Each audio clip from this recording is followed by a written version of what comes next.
The other day, Sean O'Malley was speaking about how impressive Arman Tsarukyan was. He said, though, I don't believe the UFC will make the Ilia fight versus Arman. Regardless of how good he is, I don't think they make that fight because they value Ilia as champion, and it's too dangerous a fight.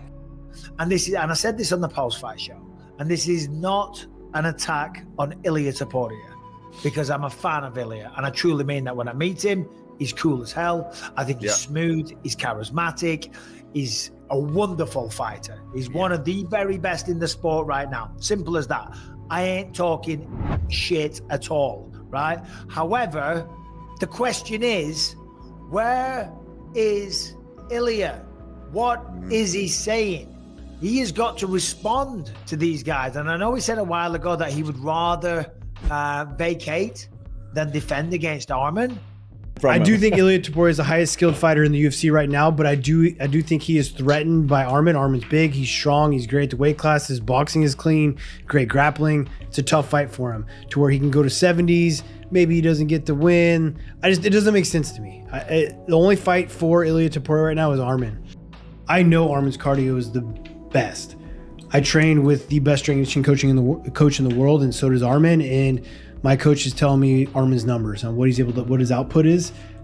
He's got the best cardio in the game. I'm the world champion. I'm never gonna give him a chance to fight for title. I will be like, listen, if that's the case, take my belt. Yeah, he said if you're gonna give me Arman, I'm gonna leave this title. So he should leave that title and give me anybody. I'm not gonna looking for easy fights. I can fight with anybody. You can't say that you're not going to fight this guy. He's the best guy that has the best chance at beating you for that belt in the division. He's the other best lightweight right now. No Without a doubt about it. I showed again everybody like I'm a real deal. It's not just I'm ranked number one. Just I'm not fake like Paddy Pimblett making rank by themselves and UFC tell her bring him up because we want to give him title fight, or I don't know what they want to do with him. I was beating everybody, and I was deserve every spot. You know, I was top 15, top 12, top 10, top 9, top 5, top 3, top 1, and now I'm top 1, and I beat it again and prove it again. I'm number one contender, and now they have no choice not to give me title fight. Ilia's gonna get you. If you don't get Ilia fatigued, he's going to get you. Dude, we have not seen a knockout threat like Ilia Topuria since Francis Ngannou. That is how big a threat, knockout-wise, Ilia Topuria is, and he fights at 155.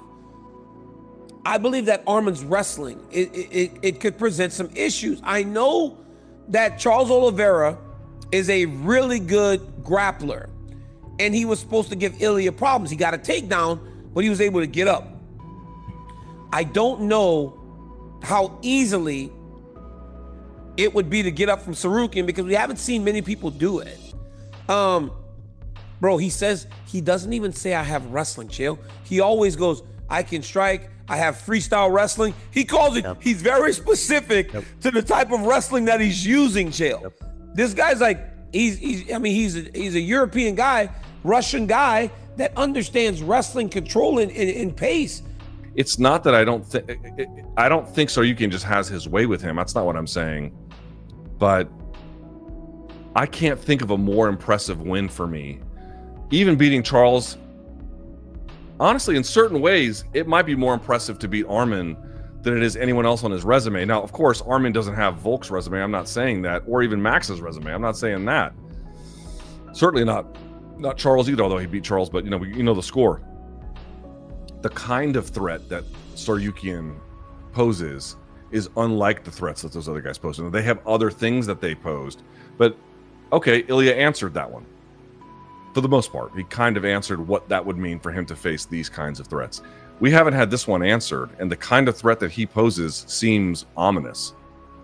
Like, this is one of the best fights you can make in that division. It's abso-freaking-lutely one of the very best ones you can make in the sport. This is, to me, this is the one. I have a goal that so pushed me, and I'm thinking about the belt so much, and I know that belt is gonna be mine because nobody worked harder than me, and I deserve to be a champion as well. You can kind of see it in their demeanor, the way they do interviews, the way they carry themselves. Like Tsarukyan's a guy who is like actively on track to fight for a title.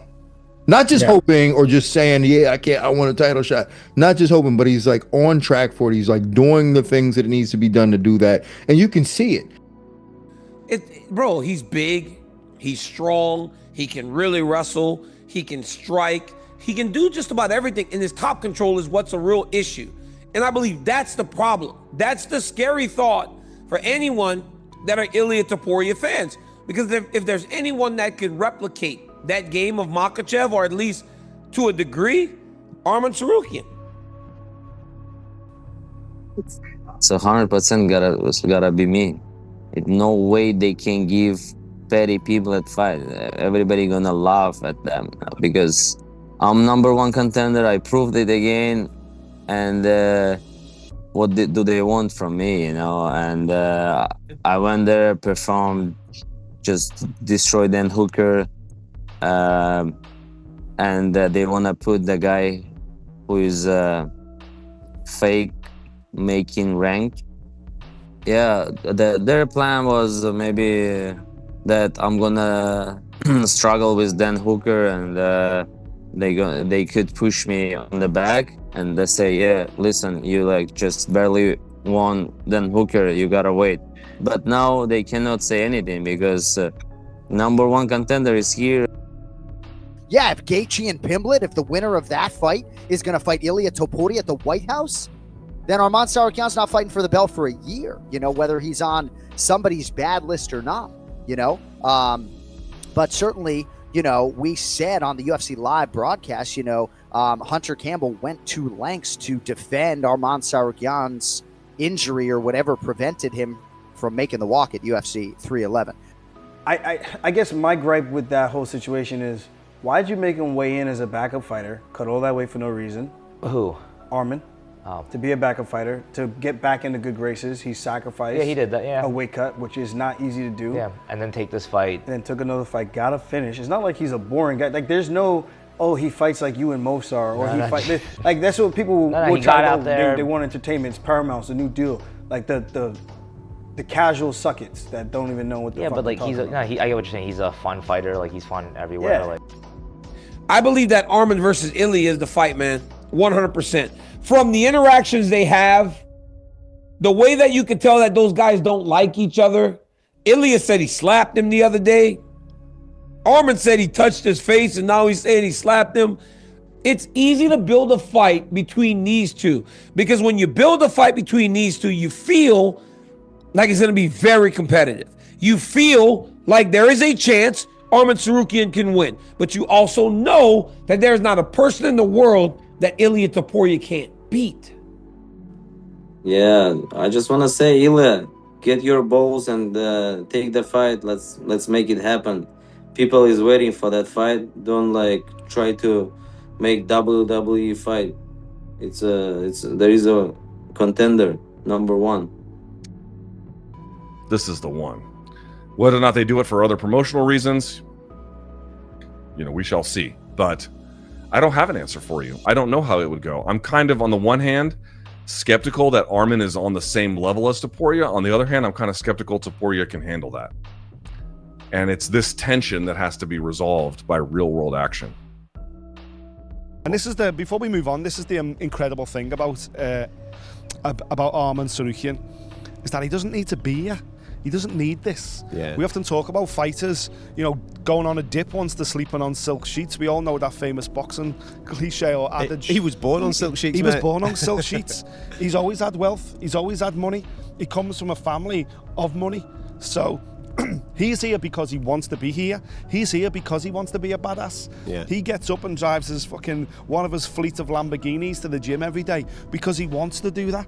He gets to stand in front of about fucking 100 grand's worth of watches and choose which one he's going to wear after the gym because he wants to be a fighter. And that makes him so incredibly dangerous because the motivation isn't for financial security, you know, generational wealth, which are ultimately a lot of fighters are trying to achieve.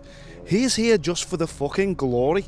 That makes him one dangerous motherfucker, man. So I mean, people think like I'm rich and I'm not motivated, and but I work harder than everybody, and I wake up and I think I don't have anything in this life, and I gotta kick my ass every day. Even today morning I wake up and I wrestle with Olympic champion. We did like a crazy workout, and then we went to the beach. We played volleyball. After volleyball we played ping pong. So all day we train today. So it's our lifestyle. We just I love what I'm doing, and I'm enjoying every moment. So it's dreaming life, you know. Yeah, no. He doesn't seem to want to fight Arman Tsarukyan. And I don't know that he's given us much reason as to why he doesn't want to fight Arman Tsarukyan.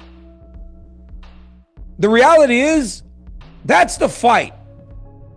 With Ilia, he clearly is very, very skilled, but we've really never seen him pushed by this is the issue. We've really never seen Ilia pushed against a ranked guy. Other parts earlier in his career, maybe, but against a ranked guy who can wrestle as well and as physically and as consistently as Tsarukyan can.